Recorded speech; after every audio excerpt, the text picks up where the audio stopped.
Go. Right. Gentlemen, how are you doing? Good, Johnny. How you doing?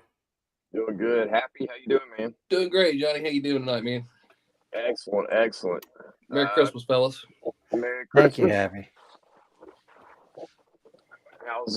How's everything going with work there, Joe? You know what? Anything Actually, new and exciting? no, man. Actually, since Monday, I Since Monday?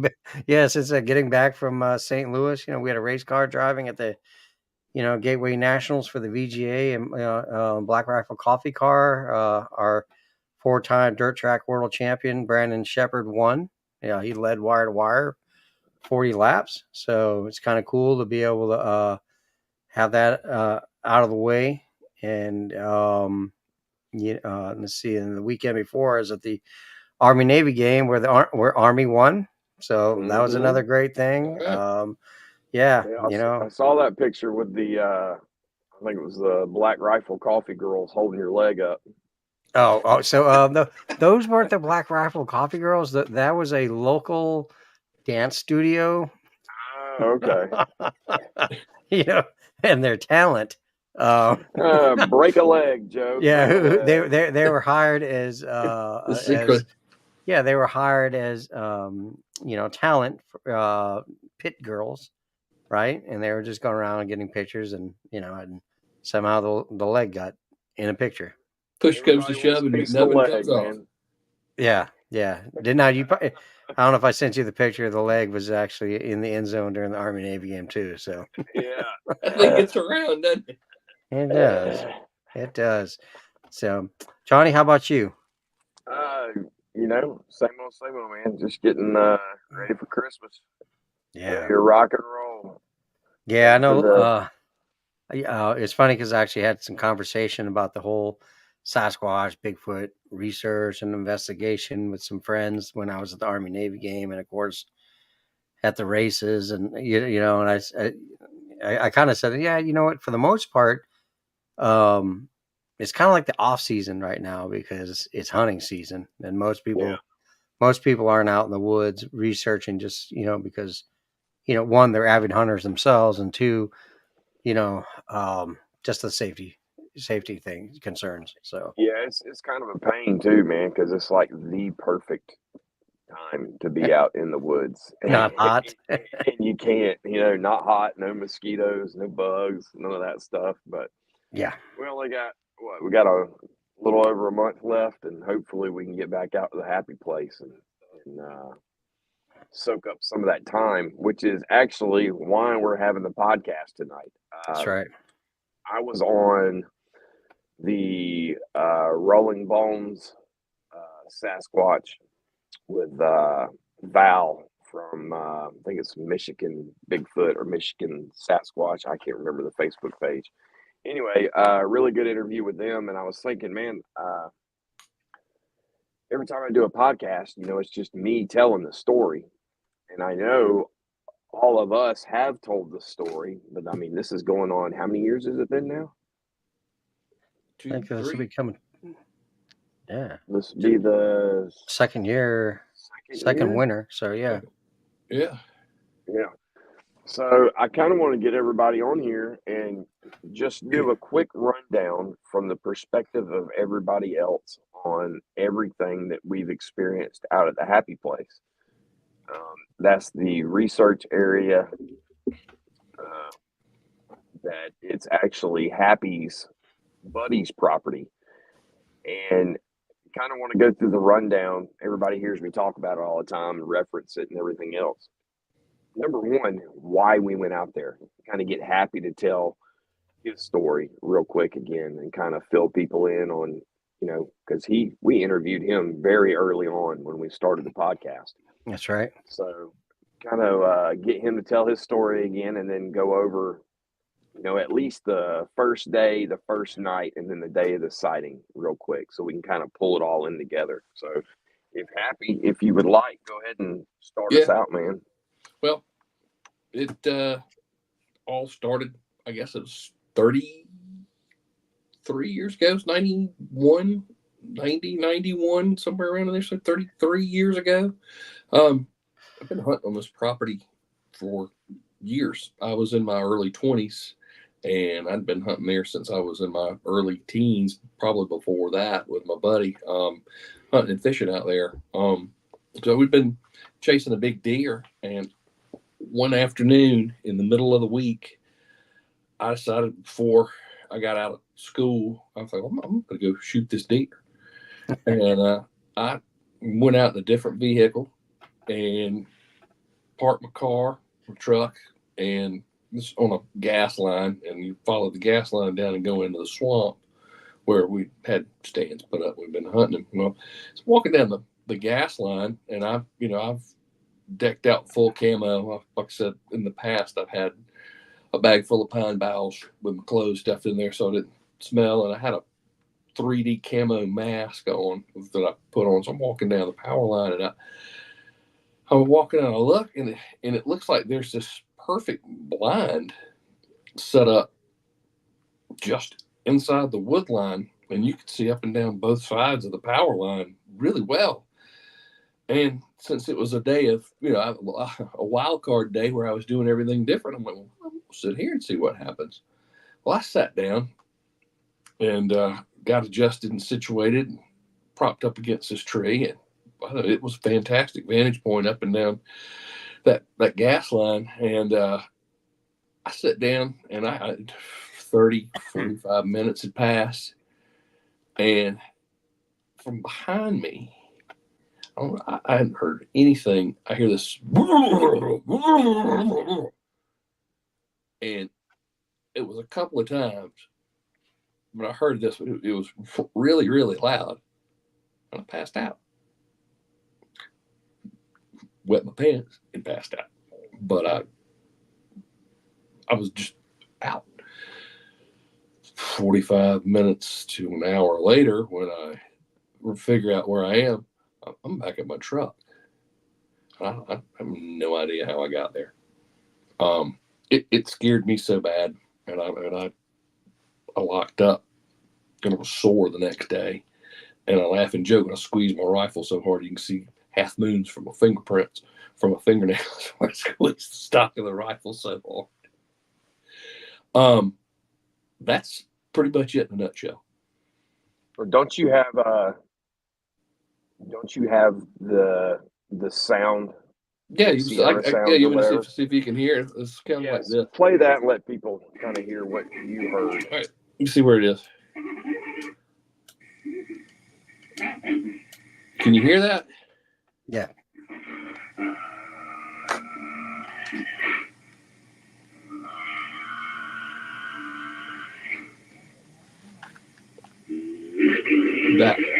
That right there.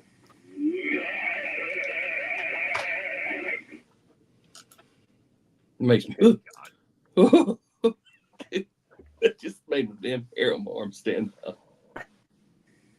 Good God, man! How close do you think they were when they did that? Man, a couple of feet. Jesus. On the other side of a tree, behind me. Behind me.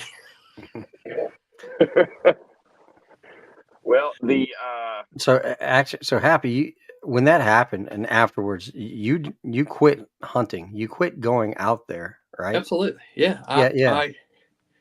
Until I went deer hunting maybe twice, 3 times since then, but it was not there. It was places far, far away. Mm-hmm. But no more than a handful of times. I want to say a handful of times, 5 times in the last, and I loved it. I mean, that's one of the things that I did. I mean, I still fish, and I still get out, but I'm not out there by myself anymore. Well, I say that because after we went out and everything, I've been hunting the past 2 years more than I have in the last 30, and I went week before last, and I'm going here soon. I'm actually going down to the Happy Place to hunt. That's good. That's good. So, that's good. We should see if we can talk you into coming, Joe. Yeah. So when we you and I met Happy because I did my story and my shared it with Johnny Two Bears on our, I think it was like one of our first podcasts, Johnny. Yeah, it Right? was our very first podcast was Yeah, your story.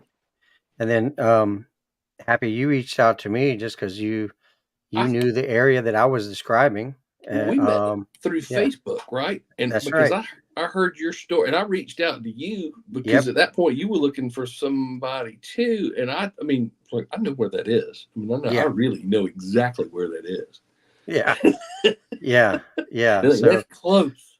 yeah, literally from where my encounter to obviously the Happy Place isn't too far, and you can imagine 30 years along that stretch there, and then even having some strange things going on over in um, the little hunting farm that that I hunt at, even though, gosh, I haven't gone out at all this year just because I've just been busy.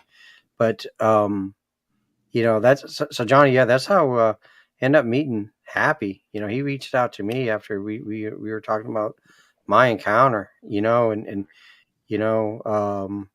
just some of the things that how he was describing. What happened to him, and obviously location. I mean, they're close, right? And Well, yeah, the when I first heard Happy's story, or you told me, and I'm sure just about anybody out there that hears it, if you missed it, if you really didn't catch the important part of him waking up in his truck and having no idea how he got there. Now, Happy's never said they picked me up and carried me there. But yeah, one of two things happened. Either he was in so much shock that he just completely erased his memory of getting back to the truck, or they took him to the truck. One of the two things. You know, I just like to think that I blocked that out of my memory. right. I'm sure you would like to think that. yeah. But after what we've experienced out there, I don't think that's the case, because Yeah, I know, man. when So good. when I heard that, and I naturally a story like that, I don't think I necessarily really believed it. And then to hear Joe talk about you, and then for me to hear it from your lips, and then to get to know you, and I trusted Joe's judgment and character.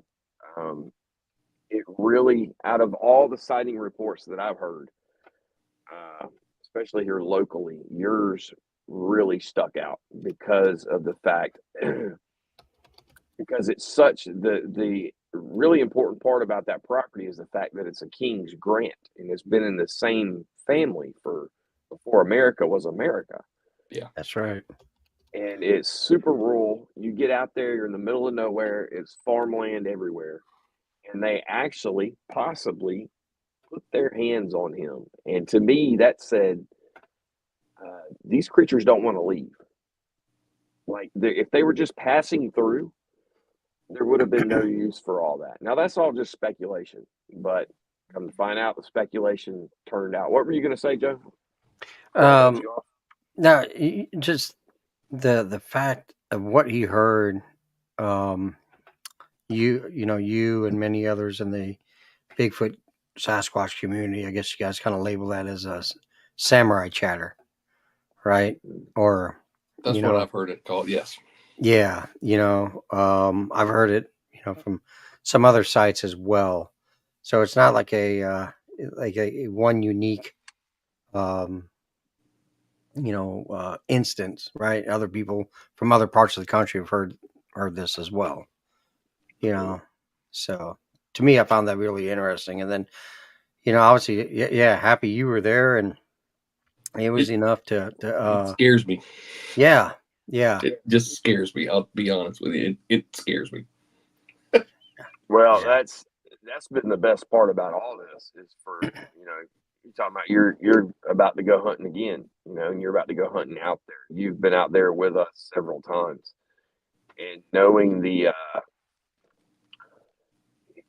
I can imagine I've been lucky because I was able to pretty much start from scratch with a little bit of activity, throw in some noises, footprints, and working my way up all the way to a sighting. You didn't have that luxury. Joe didn't have that luxury. Y'all's entire paradigm was turned on its face, in one instance. And I can imagine that's got a massive effect on you psychologically. Because this is your best friend's property. Yeah, it's one of And my now closest friends. you're walking around like you're. You obviously didn't tell him till we came out there, right? Yeah. Yeah. Yeah. No, I didn't tell him. I mean, they were out and laughed at. Yeah. And even to this day, it's still rural. It's dirt roads to get there. Just with a few logging operations on neighboring areas, and obviously a few improvements to the landowners hunting spots there, where they just kind of cleared some shooting lanes. It's pretty much been kept the way it has been, so so that's another really great piece of habitat, right? Something that's not disturbed. So Absolutely. yeah. Well, how many people since, and that's another really cool thing about all this, how many people have come forward to you since we put out your podcast? I've had a handful of people that I know personally that, from close relatives to friends to guys that I knew in high school that I never in my life would have thought. And it's around Augusta. Yeah. By my count, it's what? 4, I think. 3 or 4 people from high school and a family member. Mm-hmm. I mean, that's pretty amazing. Going from a spot that's, nobody's reporting sightings out there, but then you've got, you come forward, and then after you come forward, you got all these other people that are like, "Hey, man, what that one dude tell you that?" I've seen shit out there that'll turn you white. I love to talk to that dude. I was at a place called McKinney's Pond, and just out of this restaurant in the middle of nowhere. When I say in the middle of nowhere, I mean in the middle of nowhere. I hadn't seen the guy in eons, and he had some stuff go on, and we started talking, and then in all seriousness, he turned to the Bigfoot subject. And I'm like, wow, okay. And another guy, buddy that I've known forever, called. He's having stuff happen to him in Texas, and stuff like orbs, and his story is unbelievable. I wish we could get him on to say, but he had a lot more intense encounters than we did. I can assure you of that, and that's crazy stuff. But then family members, places where I hunt. I don't know if y'all remember the first story I told you about up in Lincolnton. Hunting. No, go ahead and tell that one. I don't think people know that one. Don't be talking about Lincoln County, man. Our home starts getting built up there in July. I don't even want to think they were there. They are. They are. Fishing Creek, brother. Fishing Creek. Yeah, our place is just a little bit north of there. Thank you. I got a buddy I'll hook you up with that lives up there, though. Y'all can form you a militia. Great. Early on hunting, we're hunting up in Lincolnton. And I mean, I'm 11 because I'm using the 30-30 at the time, and I after listening to all these podcasts and putting these sounds together, I've been hearing this stuff my whole life, and just a lot of it, just you're explaining to yourself that it's this and this. It really isn't this and this. It's something completely different. Well, I'm sitting in this stand, and it's cold, and it's freezing, and it's windy, and there's a cedar grove off to the left, and I keep seeing something moving. And I thought, put my scope on it. It's freaking head sticks around. Yeah. I took a shot. I don't know what it was, and I'm embarrassed of the fact that I didn't know what it was, but it scared me enough to make me pull the trigger and then have to tell my dad I missed. I was like, well, you don't miss. Like, that close. It's like, we practiced, you're not supposed to, you don't do that. Well, I did. And I just pushed that to the back of my mind. But talking to a family member that hunted in the same club, he got roared at. Same place. I just found that out about a year ago, 8 months ago. Same spot. So I don't go back there anymore. That's why they put me there. You were the bait. I was the bait. That's not a sheltered childhood, my friend. So well, that's 2 counties now that you've had. messed up for you. Well, you don't spend any time in South Carolina, do you? Because I got some good stories from Edgefield that some of these guys have told me. Oh man, that's right across the river from. Yes, sir. Well, they're using. I mean, my theory there is they're using that. I mean, the river, that habitat, it's so isolated. Once you get up Clarks Hill Lake and up past Fishing Creek up in there, are little fingers on that lake, and there's places where people don't ever go. It's Corps engineers land. They don't want people up there, and it's like, Joe, your military post where you are, Joe. Who goes there other than people that are authorized to go there? Especially where you're. I mean, it's not a high traffic area. It's all isolated, but there's food source, there's water source, there's shelter. It's ideal. Yeah. That's one of the conversations I had with Johnny the first time I talked to him was, pull out a state map and look at any military base and, see how much thousands, 100,000 acres of land these bases occupy. Absolutely. And if there's a place you don't want to be found, a training area is perfect because it is surrounded by pristine woods that, Uncle Sam, federal dollars are, used to maintain. And then barbed wire, right? Yeah. And then you got a fence around all that, right? So and it keeps the people out, and that's something that's kind of, finally kind of put my mind at ease about, my encounter, Joe, yeah. Why don't you go ahead and give the rundown of yours too? Yeah. So it's been about 5-6 years now, so, I was contracted by good friends, a clothing apparel company called Grunt Style. They had purchased the rights to a long-running sniper competition called the Mammoth Sniper Challenge, and used to be held up in Kentucky.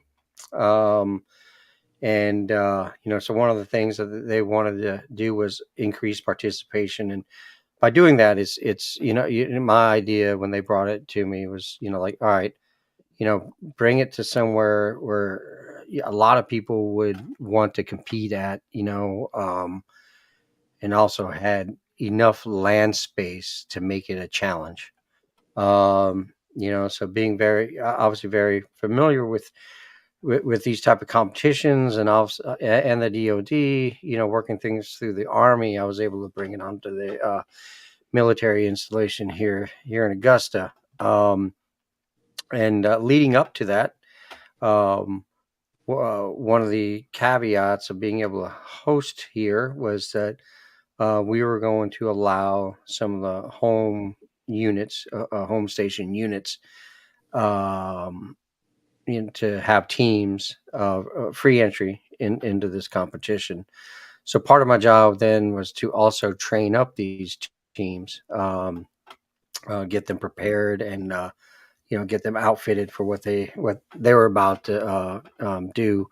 The competition's in January, so the summer before, my daughter and I, we spent a lot of time setting out the routes, visiting all the various ranges that were going to be used, and then obviously working with some of the competing teams. Well, on one afternoon, we had 3 of these groups out shooting. out on the range. There's only one range that was active that day, one hot range, and it was the one that we were using. We had targets set out all the way out to 1,000 yards. There's a berm in the back of that 1,000 yards. So berm is just a big push pile of dirt. Bullets. Any bullets that made it past targets would normally impact this berm, and that way you're not worried about rounds just continually going past there. Now beyond that is what's called the small arms impact area. And it's enough land space that if there is an errant shot, that bullet will fall into that impact area, and it's not going to hurt nobody. And so yeah, sure enough, I mean, it was just the weirdest thing that day. That afternoon, I'm on a spotting scope, very high quality spotting scope. I've shared pictures online here, of images I've taken through a phone scope of the moon. And this isn't a toy. This isn't a piece of optic that you buy at Walmart or whatnot. It's a very specialized piece of equipment. Anyways, as we were hot, we had 3 teams of shooters below me. So I was just behind them, elevated, so I could see their bullets, see their traces. Meaning of that is when they were pulling the triggers and whatnot, I could see their bullets actually travel down range. I can either see if they were hitting the target, and if not, I would give them a correction to what they needed to do to actually hit. In the midst of this firing, I could see over the berm, and now you're talking about thin Georgia pine forest. Now there's one fire break, and it ran north-south away, pretty much away from us. And now that fire break is set up, and the purpose of there is in case there's ever a fire. The fire's not supposed to cross that big dirt road. Those things are made by big dozers with blades, right? And it's obviously a dirt road. Anyways, man, as we're sitting there shooting, I had the range safety officer, an RSO staff member, right there beside me, and he is on glass as well, and he's watching this, and he has a radio. His job is to communicate with the range control, which is an office several miles away, but they operate all the ranges on the military base. And lo and behold, I see a large thing on 2 legs, bipedal, and it's moving from my right to left. It crosses this fire break with ease. Yeah. When I say with ease, this is a large fire break. This thing didn't do like an Olympic style long jump to get over this. I mean, it was just one step and it was over.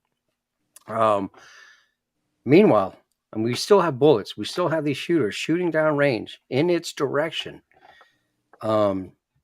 This thing made no attempt to take cover. It made no attempt to speed up. It didn't hide behind a tree. I kind of take it as a normal human being. If they were back there and they were to hear, because it takes a little bit for that bullet, the sound of the bullet and the crack to make it back there, to reach a person, they would, a normal rational human being would take cover. They would duck, they would hide. This thing, no, it was moving from point A to point B with a purpose, just arm swing. I mean, and I'm not saying it's swaying like the Patterson Gimlin video, it just like a normal walking, arm movement. Long arms were long. The color was not a military uniform color. I could clearly see that through this spotting scope. It was more brownish, right? Darker. It didn't, it didn't have a safety vest on. Most of the troops, when they're doing land nav type training and things like that, they have, like a safety, reflective vest on or something, just for instances of if they do get lost, right? people can find them. Anyways, this thing was just moving. Lo and behold, I mean, I had to shout that out to the range safety officer. Did you see that thing moving? There's someone back there, and sure enough, he did. He did too, right? So we have to call ceasefire. Shooters have to stop. He has to tell range control office again that we are at a ceasefire. There's an individual downrange. That's when things got a little bit more intense because again, we were the only hot range that day. Meaning we were the only people training. There was no one else even supposed to be back in that area because they don't have timber crews working when bullets are being shot downrange. In any part in the training areas. Anyways, long story short, you know what? We gave statements. We gave, hey, this is what happened. But and that really bothered me. I only because something like that, potential career ender, right? If you're in charge of running a range, you're in charge of running especially a huge sniper competition. You have something like that go down, they're going to shut you down. They're going to, all right, event's not happening, everything's canceled, right? And we can't have that. And and so that's when I went, like everyone else, came home and started Googling, yeah,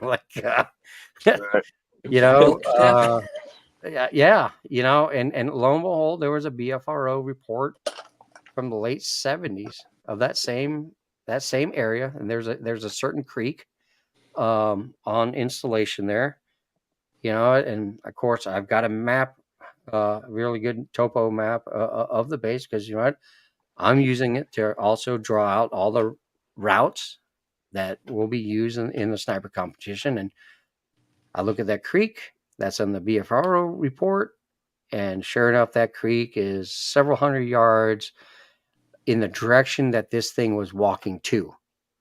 And you start kind of putting two together. I'm like, all right, so this eyewitness report from the late 70s or whatnot, soldier has a face-to-face encounter with something. Now I see something out there that I can't explain. Neither could the other guy that saw it. And so kind of back up, like now we go, excuse me, not back up. Now we fast forward to the actual competition in January. And we had some people that were responsible for bringing meals from main base down to where all the scores, all the range control people were staying at. And they had drop off the meals. It was a wife and daughter team, and they were leaving out. It was about past 9 o'clock, maybe 9:30 p.m. All the competitors, for competition, at the end of each evolution day, they had to get to a bivouac location. So it was one location where all the competitors had to sleep that night. They turned in their ammunition there, to staff. So we had no firing, no evolutions going on during the evening. Well, there's the two ladies that brought us the meals. They were leaving out, driving on the range road, and it's a black asphalt hardtop road. They were going back over to main post and leaving the base. Anyways, they had called me and they said, "Hey, do you guys have competitors out?" Because they didn't know, And I said, "No." I said, the competition's done for the day. All the competitors on the bivouacs location. And anyways, they had said that as they were going down this road, their headlights caught something big.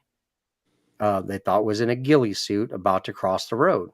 And and so it was just the weirdest thing. So I kind of asked them, describe, this. And they said, well, it looked like this guy, friend of mine, and he, big muscle dude, Aaron, in a ghillie suit. And I said, no, it's not him. He's here. And they were when I told them that, that's when they started kind of freaking out, because now they realize, okay, it's not a person, and they didn't want to believe what it could have been. Right. And even to this day, they will just kind of say, they don't know what it is. They don't even want to think about it. Because lo and behold, when they gave me their location, I drove down there just to make sure it wasn't someone lost, right? Mhm. Or someone who happened to like stumble from main post out there for no good reason while there's competitions going on. And sure enough, where this thing was trying to cross the road was in the vicinity of that creek that, again, was in that BFRO report, Man, I'd where love to get to that creek. I saw what I saw, and yeah, it's just a very, very weird thing. Now, that creek location to the happy place, right? I mean, you're talking 20 miles maybe, Yeah, you know? if that. Yeah. Yeah, if that, right? And again,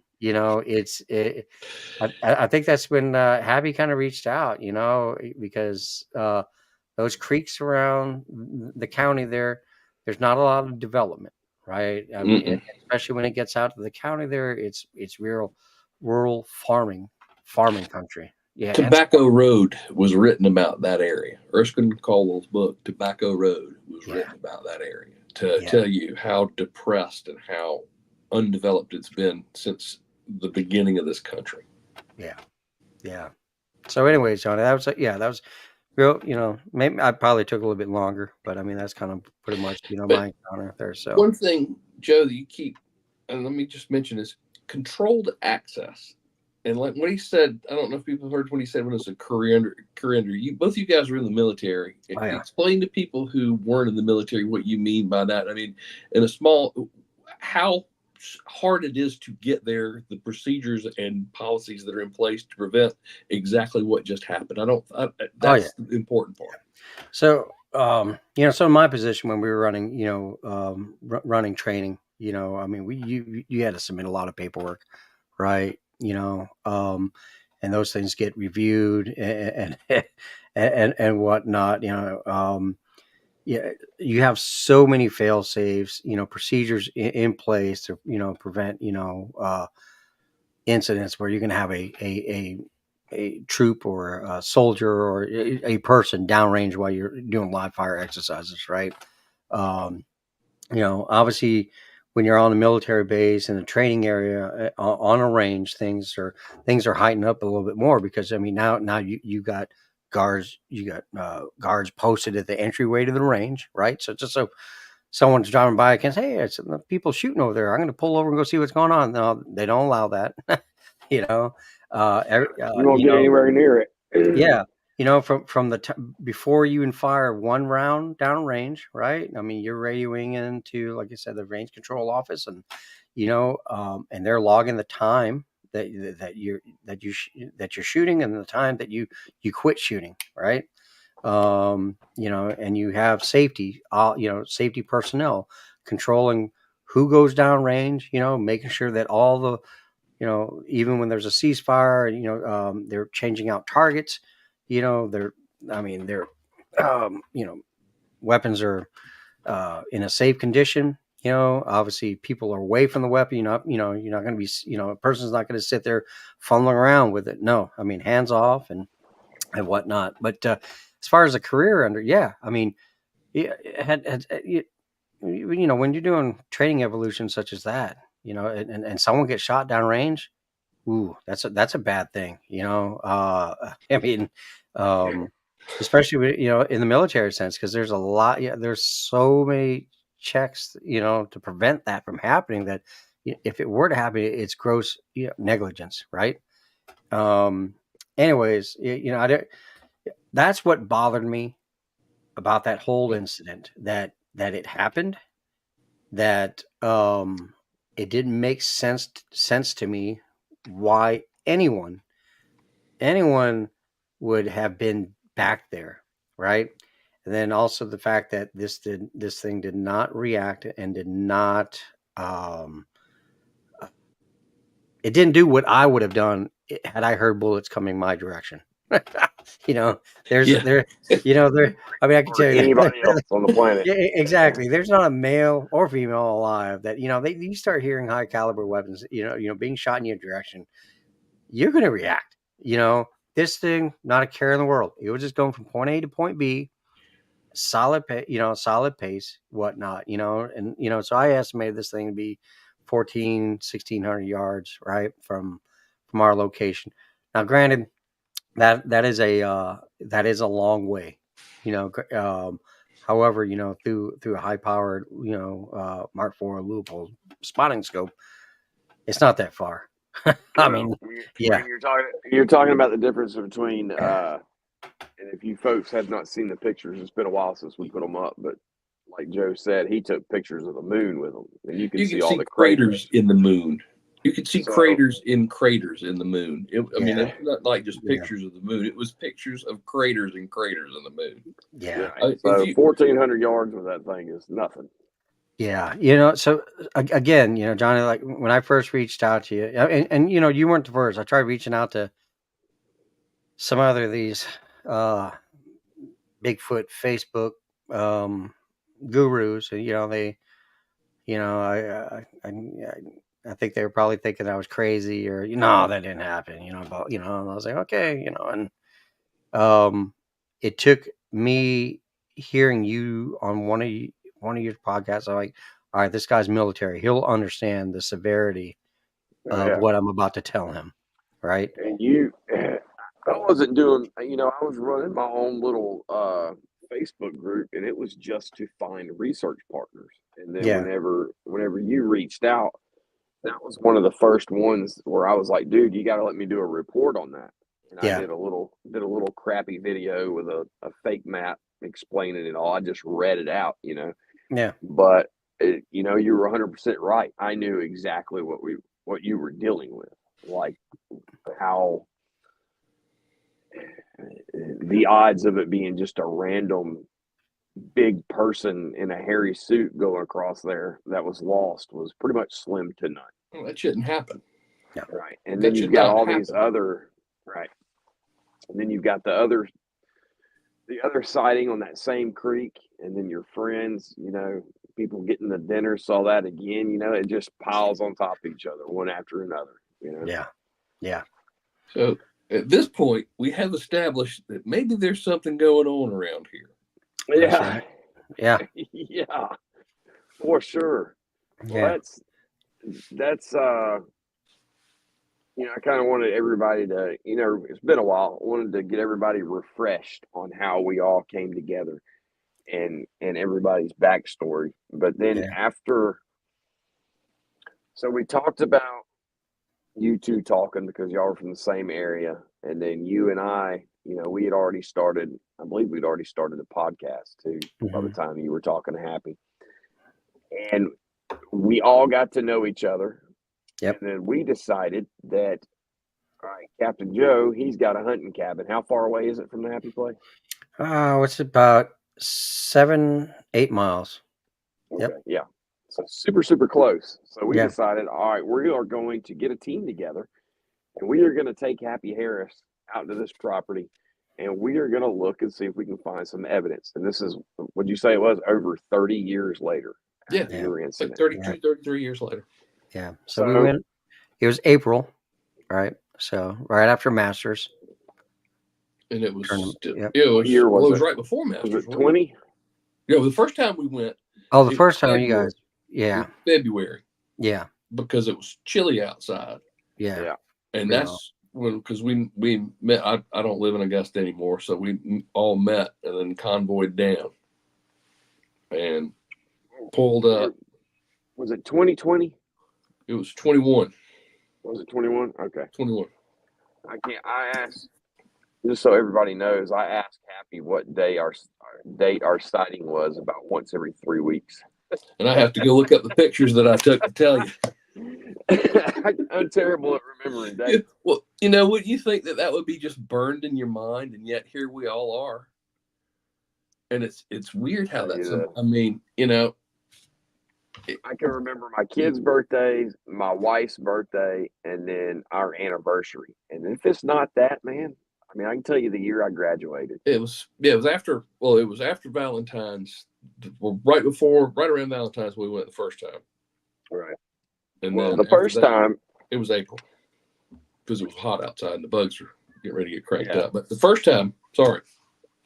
Well, so it's us three, Scott DeForest, and another dude named Joey, and we all go. I'm not missing anybody, am I? No. No, just us. So there was 5 of us. So we go to we go take our stuff to Captain Joe's cabin, drop everything off, and then we all go out to the happy place. And we get there, and this pipeline, and in the videos I've talked about 100 times, this pipeline is where a lot of the stuff is revolved around. Well, we get out there, and we stop, and we get out, and we cut through the little wood line there, and we get out to the pipeline, and Happy is looking for the exact spot where his incident happened. Like he's just walking up and down the pipeline looking around. And dude, we're not there. Was it even 5 minutes? It was like 10 minutes. Yeah. And Scott says, he yells out, "I got prints."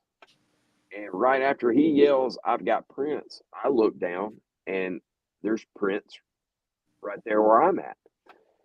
And probably had a lot to do with the fact there's one of those nice solar automatic deer feeders out there too. But that first day we went out there, we found the prints, we followed the prints into the woods, and then we came up to the big pine straw beds that it looked like a big nest looking thing. Right, looked like a nest. And then and actually all this stuff that I'm talking about now, I just put a series up. It's 3 videos going through all the evidence that we collected out there from beginning to end, pretty much. It's Sasquatch existence confirmed, I think. It's like the last 3 videos I put up. But that's got all the audio, the physical evidence, and then the Sasquatch we got on video. But so that first day is excellent. We find bones, we find all kinds of stuff. We're already celebrating. That to me, I don't know about you, but that to me was success right there. If everything would have stopped, I was absolutely we found enough evidence. Right. Well, remember those nests were. I mean, those were kind of like the I don't know, the cream of the. I still don't know of what we found, and just from how the pine straw was kind of raked towards the center. It was done carefully. Yeah, and in almost like a perfect circle, and then obviously Johnny, you were the one that laid down in one, and it was and it was idea.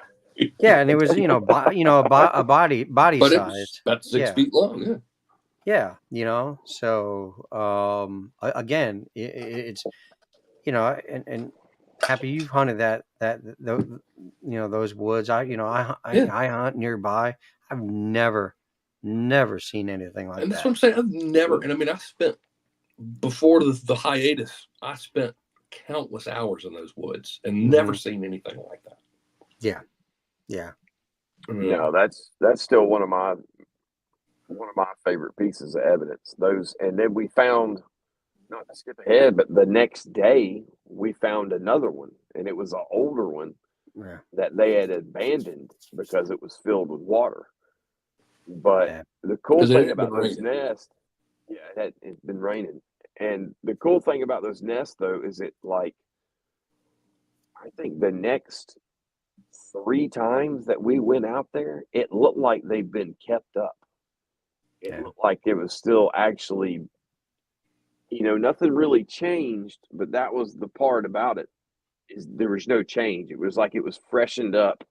Yeah. At least on a weekly basis, So it's funny. So we're calling them nests, right? And obviously we don't know. We don't know. Yeah, exactly. So I just man, my best friend, he had a baby late August, and first time dad, son, and he's they got the changing table and they got that little pad that goes on top of the changing table that's kind of concave.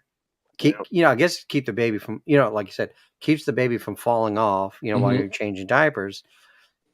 And sure enough, we're out in the woods happy. We're like, hey, Johnny, lay in that, because it could have been a changing pad for a Sasquatch or where they made the babies. One of the two. or a birthing spot. It's like, oh man, now he's got all that goo all over his clothes and. Jesus. Johnny to do it. He'll do it. Again, you know what? I mean, we can laugh about this, and then here I am at like 2:00 in the morning watching like these Bigfoot like shows, and they're finding nests in the Pacific Northwest and stuff like that. I'm like, man, I said, God knows what goes on in those things. Absolutely. I wouldn't be in there too long. You probably want to watch. I mean, I honestly think it has a lot to do with everything that happened out there, man. I think they're raising family units out there. I'll agree with you on that. Yeah, only because of what happened to us when we went back, and that's still. Well, the very first night, which was everything we found that day was super cool, super success. After finding the tracks, even I was like, Happy Harris, man, you got to be happy. You're in my eyes is already vindicated. And but that night, Captain Joe and the other dude Joey go back to the cabin. So me, Scott, and Happy are sitting around the campfire on the pipeline. On the pipeline, like almost probably a third towards the middle, kind of. If we were split up in thirds, we were like the first third away from the wood line. But we're sitting there just hanging out, telling stories and stuff, and there was that super loud vocal, and we all thought that it was canine, but it's super obvious in the recording, and that's in the videos I just posted the other day. After that, those howls, it goes, I don't remember hearing that in person. I don't either. The but you can clear as day in the recording. So we got excited. We're like, oh well, maybe I don't know if that's them or not. It kind of sounded canine, but you really couldn't tell. Maybe 40 minutes later, I kept hearing like a thump back in the wood line. It just sounded like something was kind of maybe stomping the ground or dropping something. And then I asked them, I was like, y'all hear that? They're like, no, what are you talking about? I'm like, you keep hearing something hit behind. And then all of a sudden, whack, something hits my vehicle. They threw a freaking rock at my vehicle, brand new vehicle too. I ain't had it probably maybe a week or two. And now I'm freaking out, excited, but kind of pissed too that they just hit my vehicle with a rock. But so I'm torn, But I'm like, yes, I can't believe this is happening. They just hit it. And then we all heard a couple grunts.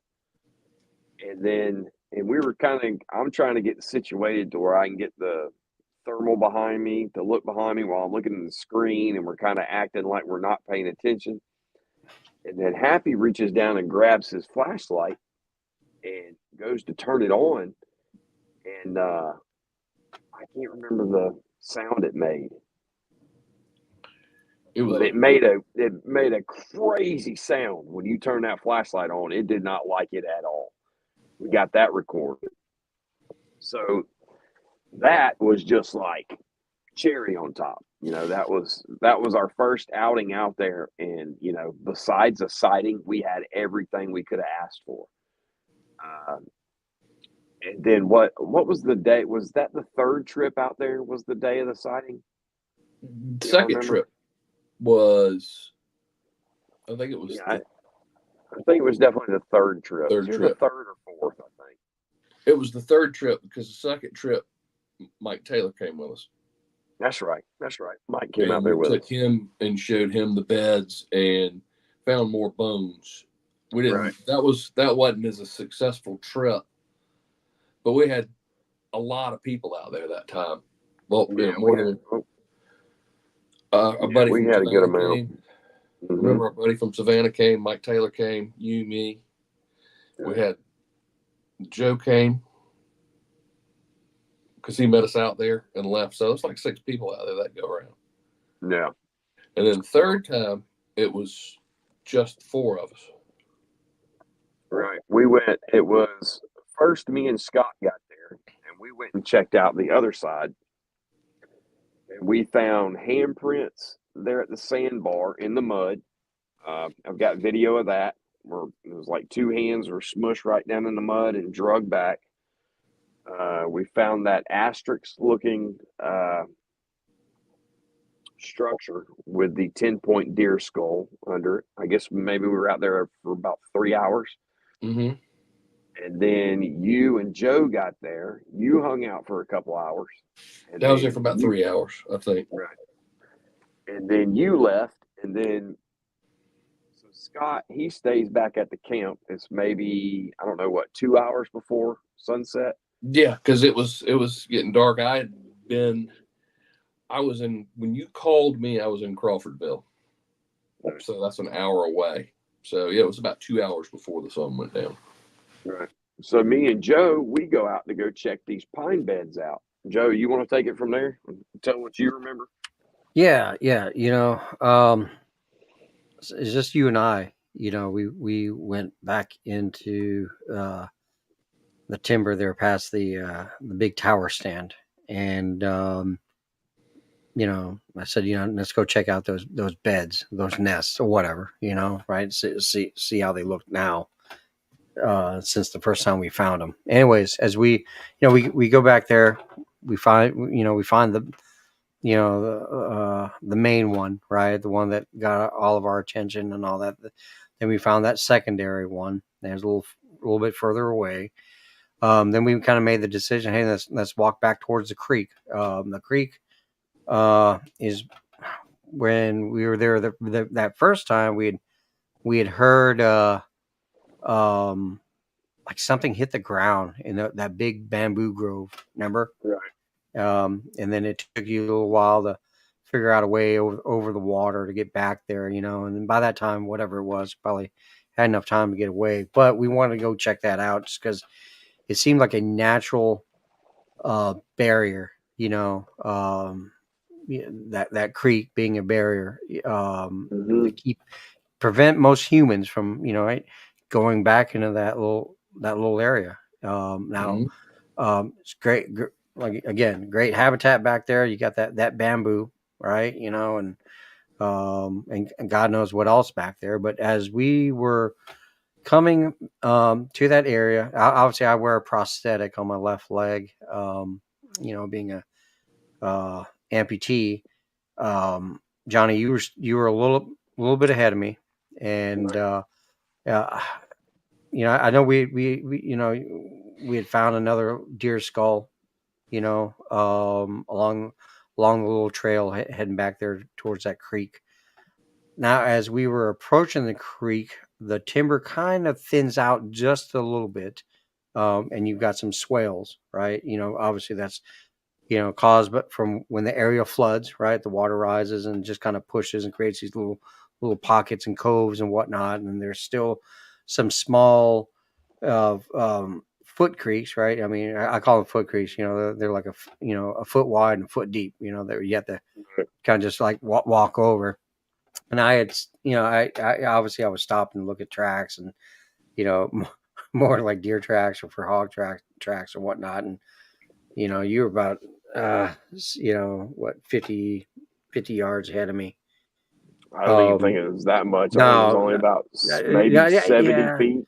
Yeah, like maybe that. so. Because I remember like you whip around, like you turn around to get my attention, and it's and you're looking straight at me, Joe. I just saw one, and so I'm. And I was like, well, he saw one. Why the hell is he turning around looking at me? Right.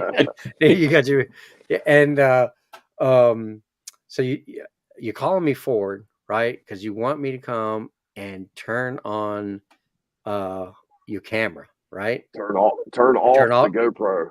turn off, yeah, turn, Because because you had I just rear knew I had facing it camera. recorded on that GoPro, Yeah, that's right. You and had I a didn't want rear. anything to happen to it. So I'm like, That's Joe, right. you got to get this thing turned off. Have this thing on his back, So he calls me up and tells me turn it off. That's right. And then you're explaining, hey, saw this thing, eye contact, didn't want it to feel like that you'd spot him and whatnot. And so I knew better. I was not gonna look over you, look around you, right? So we kind of play it cool, right? Turn off your camera.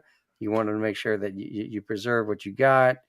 You're fumbling around with your cell phone, right?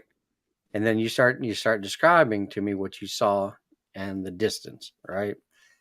Um, you turn around, it's not there, right? You're telling me exactly where it's at and whatnot. So we kind of make up a plan, right? You're going to move forward. I was going to go off to your left flank, right? You were going to go move forward and check along the creek there. So obviously the creek was in that area where you saw just the Right. first time, right? Well, I thought it was going to go Yep.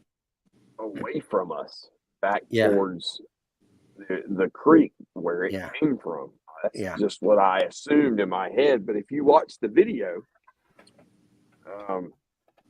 which is crazy, that so after I see it and I turn my back to it to try to get it on the GoPro, and I'm fumbling, I get my phone out, I turn on the camera, and I turn around and I'm panning back and forth, and I say, Joe, I just saw one. I swear to God, something like that.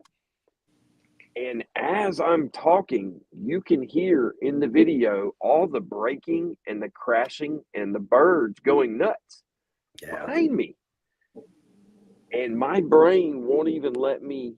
I don't know if I thought that was you or what, but I was so convinced that it wasn't going to go back towards camp that I was focused on going back towards the creek. Yeah. And meanwhile, you were hearing what I just saw, because you say something in the video about it's at my 12 o'clock or 1 o'clock, you hear something. Yeah. And that's what, so after we split up, I go my own way. I'm looking around. Then what happens to you? Yeah. So now you are to my 230, and I'm obviously off to your left. I'm doing the typical five quiet short steps scan. Like fives and 25s, right? You're looking close. You're looking 5 meters in front of you. You're looking 25 meters in front of you and scanning. And then that's when, lo and behold, man. So now I see it, right? And typical military fashion, right? You give direction, right? Distance direction, right? And and I yelled to you, Johnny. I see it. I give the direction. How far? Now the thing is, so now this thing is moving again, right? My right to left, and it's behind, like it's some shoved up dirt again, from either an old logging skidder trail or whatnot, but I only see it from, the waist up, right? Can't see no legs, but this thing looked like it was gliding. It's almost like as if it was on one of those hoverboards, and it was just moving. But now, obviously, it didn't have like this huge arm sway. It was just kind of like a march, I mean, very, very tight to its side, kind of, but it was moving. And, I'm yelling at you. I'm stopping and looking at this thing. And now, it goes through some saplings, some brush and whatnot. By that time, you come running over, right? And I tell him, I tell you exactly where I saw it, behind what berm, dirt mound. And we, now we start coming up with a plan, but the whole time now to our left, which would be now right, Back towards over my camp. left shoulder, back towards camp, back towards the fire break, back where Scott is back at our vehicles. You start hearing, and the best way I could say is like, this thing was giving its position away. Right. Um, yeah, Intentionally. we talk about this thing like trying to draw us, but you know what? I think it knew that it knew we knew it was there. It didn't get so far away that that it was distant. It just seemed like, man, it made enough noise with the brush beat banging that we almost like we had no choice. But I mean, obviously, we had enough curiosity to keep moving forward in that direction. Right. Now we get to one of those foot creeks, right? And we look down, and sure enough, there. I remember saying, us looking down, there's like a track. We didn't know if it was a footprint but it was so well made in that mud. Number we kneeled down, and you stuck your hand right next to it in the same you like it was your knuckles. fingerprints right Yeah. next to it. Yeah, and you did the same thing with your hand. Obviously, it's just a little bit of size difference there, but that's when it kind of clicked. Okay, man, this thing isn't all just on its feet, Right. and then again, start hearing it making noise again, a ruckus, right? No vocals. It was all like it was banging vegetation, right? Um, and of course, this is probably the most embarrassing thing about all this. We're both carrying cameras, Yeah. right? And Well, I had mine in my pocket when I first saw it. and and Like a gosh, professional I mean, journalist. and I work on a hunting show. I mean, God, it's so natural, man. All right, deer, hog, whatever comes in the frame, camera's on. I mean, it's that simple, but not that day, man. I mean, it was, I mean, literally, we were so pumped. There was a lot of adrenaline. It seems like a lot of things were moving very fast. Now, before we even got to that creek, you had called Scott to let him know. You call him on your cell phone, let him know, like, hey, we saw something, and it's heading your way. And lo and behold, right, as we're continually moving, following this noise, it stays in front of us until we get over to the power line, right? You and I, we exit the power line, and Scott is now up on the bed of a pickup truck, right? And he's waving at us and he's pointing, and yelling, but we were too far away. We couldn't really make out what he was yelling, right? And we start walking his direction, right?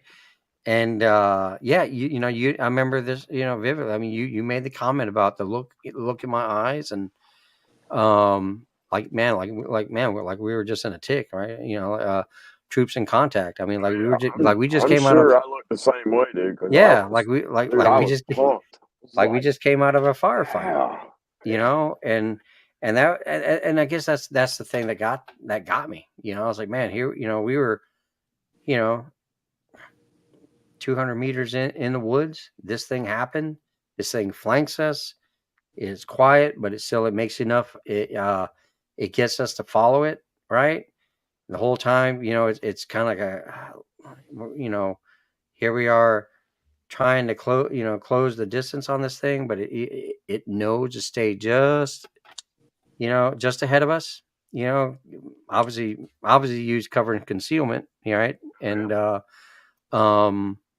and all of a sudden, bam, we're back at where we started, out on the power line. Like we were intentionally led there, right? On for a reason. And now, obviously, yeah, we get out to that power line, and then, as we get closer to Scott tells us, like, hey, did you see what, this thing comes out and it's low crawling, or I don't Doing a know, spider crawl. spider crawl. Yeah. Right. And, and it turns around, and goes right back in, into the wood line. And somehow we miss this thing. Right. And it still, again, it kind of blows me away that this even happened. That we were, I would say, man, we were danger close. I mean, if we were calling a mortar, or something, on our We'd all location, been. We would all yeah, been yeah, dead. yeah, yeah. It'd have been the two of us and it, you know, uh, hit. But again, that's how close this thing was, and yet, it wasn't Well, the knocking down. It wasn't knocking down trees you know, a gorilla going through the woods, right? Not like King Kong going through the jungle, man. I mean, this is it made no noise very when I very saw it. strategic. Yeah, yeah. Again, um, it it it it displayed, intelligence. So, and that's obviously, that's something I take away from that day. And then obviously more things happened, once we regrouped and sat around the truck for a while. And Johnny, you can kind of, talk about that, what happened there after that later on.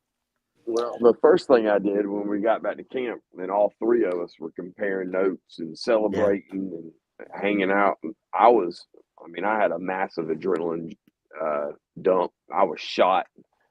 Uh, I called Happy. I'm like, Happy Harris, man, you are not crazy, dude. We all three just saw him. You were yeah, right. You know, I was elated not only that we saw him, but that also, you know, it doesn't get any better than that full circle from Happy's original sighting from 30 years ago all the way to that point. I mean, it was just, it couldn't have worked out any more perfect, except for we could have got better video. We did get it on video, but not good enough. yeah, And that just goes to show you what we learned that day. You always hear, go in the woods, they know you're there, and you're never going to see them, and blah blah blah. I'm thinking we've been there for whatever, 5 6 hours. There's no way in the world that we're going to have a sighting. They already know we're here. And then to go from that thinking that we knew what these things were going to do, to now wait a second, we're dealing with something completely different that strategically, intentionally walked out in front of both of us. Because there was 5 minutes between when I saw it and went walking around to when you saw it, which means it had to go and wait yeah, for yeah, you to walk up and get closer and then walk out in front of you like it yep, did. yeah, So anyway, we call Happy. We're all celebrating, blah blah blah. I go and set a camera up. I can't remember what I'm doing, going through video or something, and Scott says, "There's another one." I'm like, what? And I turn around, and Joe, what did you see? I've talked about what I saw 100 times. yeah. So, so now we're looking back down the power line, and couple, probably 200 meters from where we're at, there's a creek that crosses the power line. Just on the other side of the creek, we see this big, dark thing again on the ground. Um, Spider crawl, just man, just going across the wide open. I mean, so this time of year, I mean, the grass hasn't, it hasn't turned green out there. It's still very fall tan brownish, right? Kind of laid over. But this thing is going, and it's got some speed to it, but it wasn't like running. It wasn't bounding like a deer would, right? Was it wasn't bouncing like how a hog trots. This was just very fluid, Yeah. but very low. And what got me from my visual is how stretched out this thing was. Um, It was like in a yeah, full Superman position yeah. that It's just like like how a do you foot do and a that? half off the ground. Yeah, yeah. It's the weirdest thing I have ever seen when it Yeah, comes to body mechanics. yeah. And I compare it to a frog jumping, but that's still not. That doesn't describe how fluid it was. Now, to Yeah, me, it seemed like it was kind of like turning different directions yeah. And from I what I think it's probably remember. yeah, and I think that's Johnny because it was having to go. I mean, obviously, there's still some little bit of some of that sagebrushy stuff. So it probably had to pick its Like path through some water. of that stuff. Yeah, Mm-hmm. but again, this it was not concealed, and I think it knew Oh, it knew. it was not concealed, but at the same time, it wasn't like, hey, here I am, look at me. It was just moving, and of course that got all three of ours attention, right?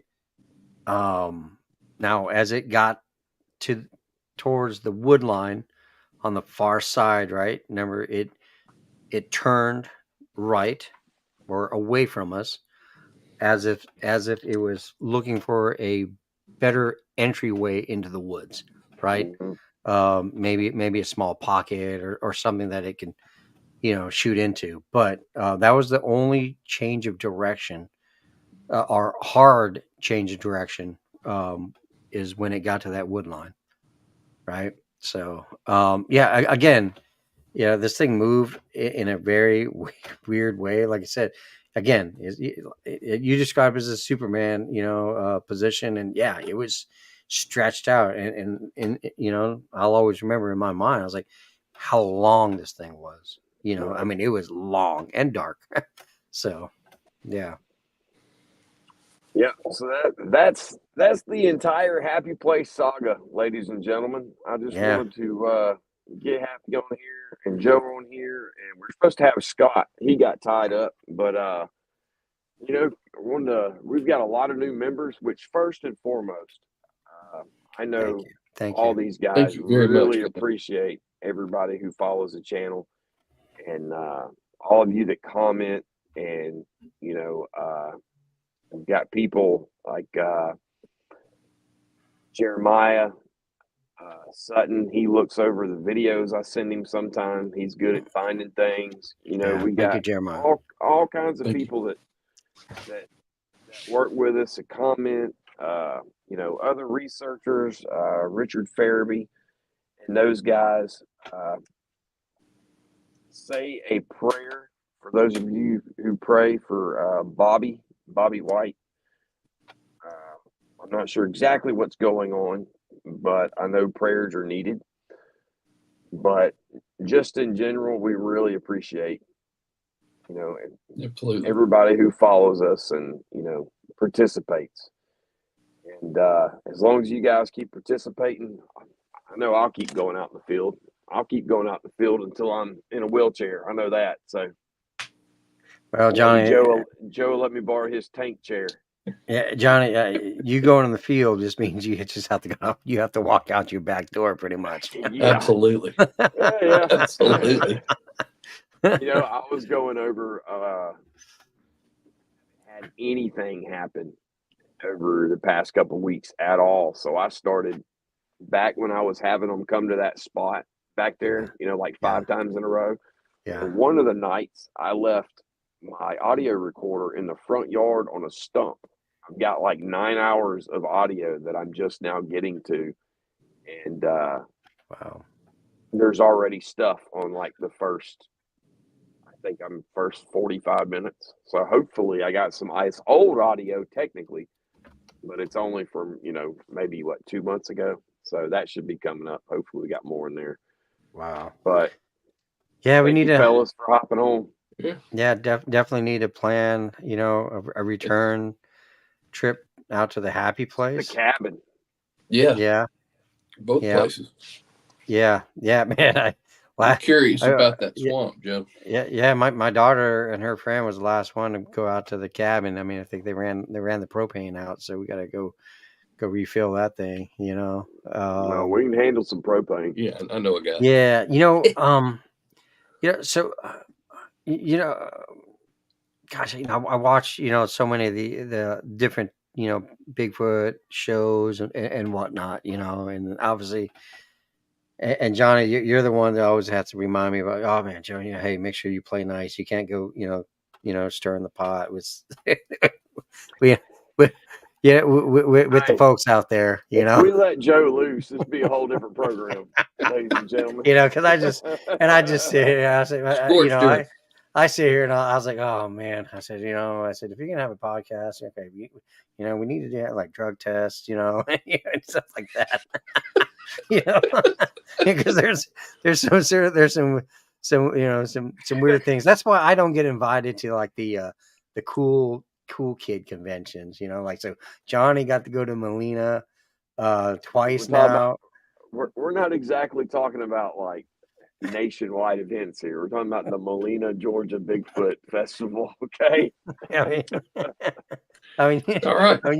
Yeah, you get to go to those things. I'm stuck handing coins out to the sergeant major of the Army at the Army Navy game on the field, and I was like, man, what can I do to be at a Bigfoot convention? I'm stuck with hanging out with 4-stars and crap like that. Race car drivers. I mean, Talent. Whatever. Let's not forget the talent. He's hanging out with talent. That's right, the talent. He's hanging out with the talent. Yeah, don't forget us little folks. No, man. Yeah. All right, guys. Now, thank you so much, and thank you to everyone that actually tunes in. I mean, it's always it blows me away that for me, Anybody cares about anything you've got to say? Yeah, exactly. I mean, just some Joe that saw something through a spotting scope, right? And that's how I feel all the time, man. Yeah, and went to the dang internet to look for answers, and then holy smokes, and here we are. Yeah, there's a whole community, but which we've had a great year interviewing some great folks, that's been on with us. And Johnny, you get to be on a lot of other podcasts, whatnot, and share your story and share our groups, work and whatnot. I think that's great, so hope everyone has a great holidays and Merry Christmas, looking forward to, get some more time off. So, gonna be able to take it easy, hang out with the family, get out in the field some. Yeah. Let's go hunting. We need to plan it soon, and let's do it. And Merry Christmas, everybody. Thanks, guys. Thank you. Yeah, man. Thanks for coming on. Happy. No Y'all worries. have a good night. All right.